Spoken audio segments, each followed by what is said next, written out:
When we have a lot going on emotionally and mentally, it is super common for us to stay busy.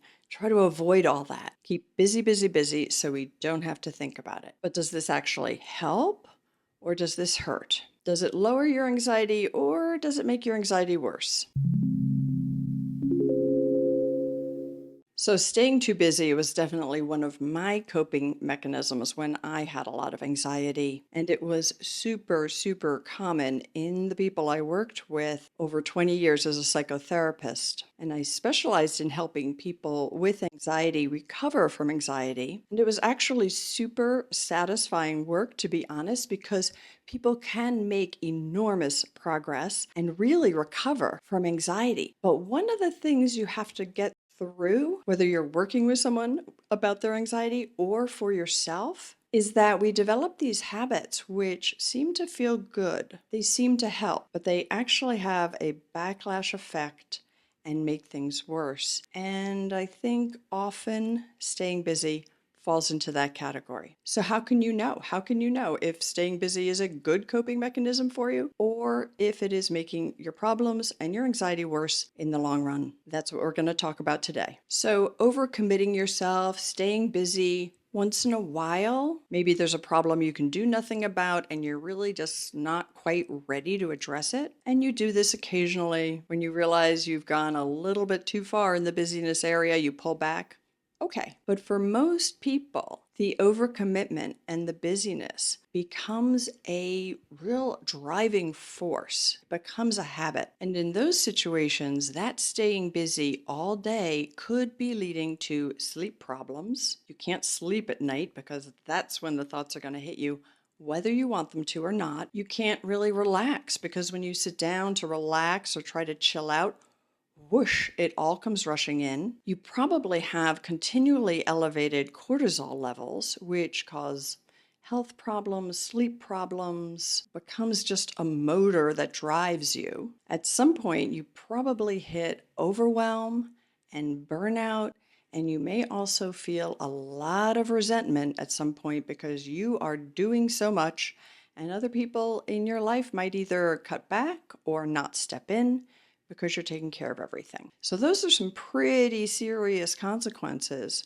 from using a technique that you're doing to make yourself feel better, but it's causing a lot of real significant issues.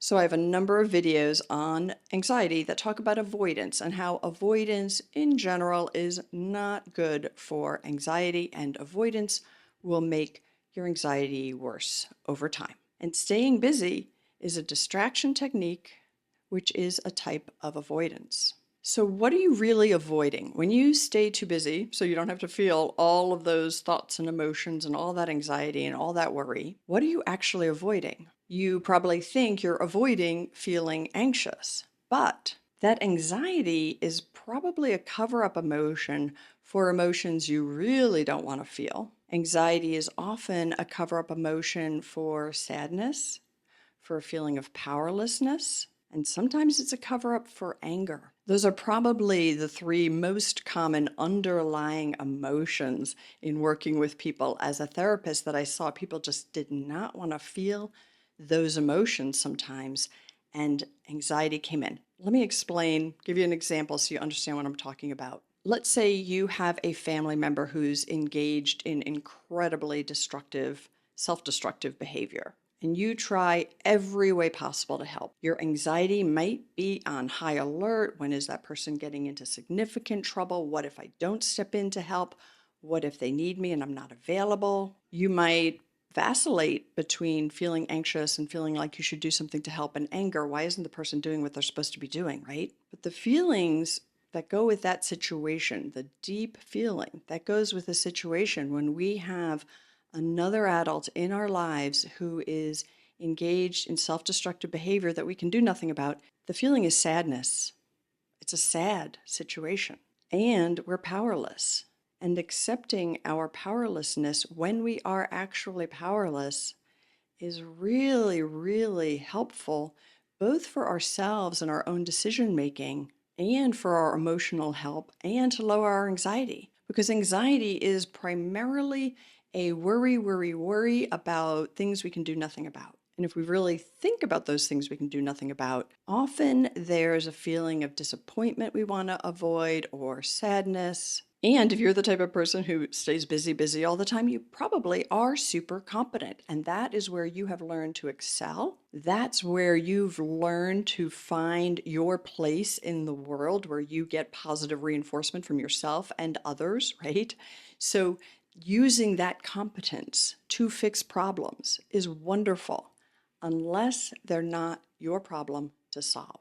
And then let me talk about anger for a second, because I do see anxiety covering up anger. So anger is a complicated emotion. We have a complicated relationship with it. But a lot of people really don't like to feel angry, don't like to admit they feel angry. And if you're one of those people, my guess is that you will find anger under your anxiety. So I'll give you another example. Let's say you have a loved one in your life who is always crossing your boundaries. It could be a spouse, it could be a parent, sibling, but it's somebody you care about, yet you want to be respected, and that's not happening.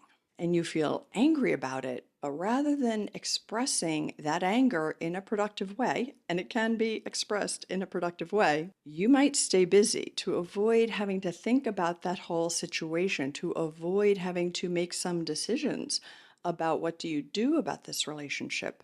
And your anxiety might kick in at night about what can you do to fix the situation.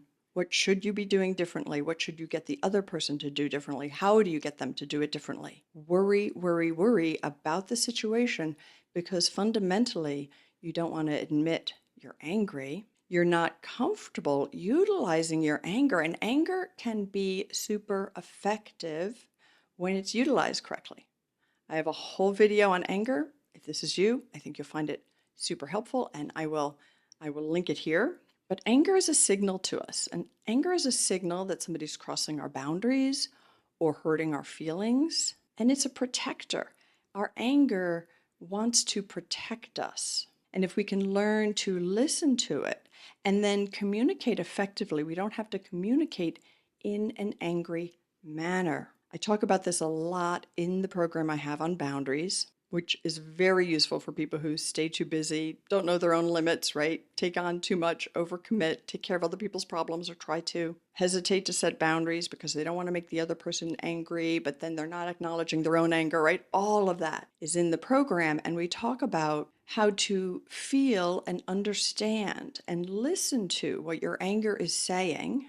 So you are validating the anger as an emotion, but you don't have to act in a way that is angry. So people confuse the emotion of anger with the acting out of anger, and they are two very different things once you can really begin to process your anger. And effectively using assertive communication, not aggressive, not passive, not passive aggressive, but assertive communication to stand up for ourselves and our boundaries is super helpful. So how do you figure this out? How do you figure out what emotion is being avoided by your anxiety? Well, you first probably have to take some time, allow yourself to feel the anxiety, slow down, try to relax, right? When you try to relax, you're going to feel more anxious. Okay, let it happen. Take some time to explore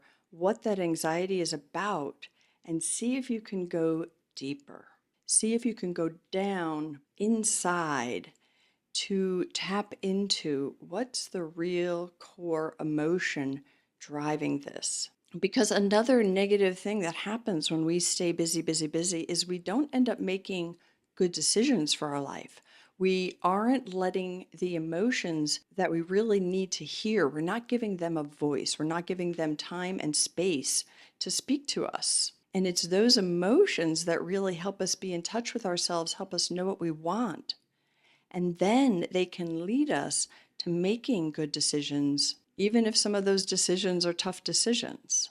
So learning mindfulness, mindfulness meditation, super helpful for getting in touch with those deeper emotions. Carving out time for yourself, really important for keeping your parasympathetic and sympathetic nervous system in balance so you're not always having that elevated cortisol response, and finding that right balance between being productively busy, which can feel good, but not too busy. All right, let me know in the comments if this was helpful.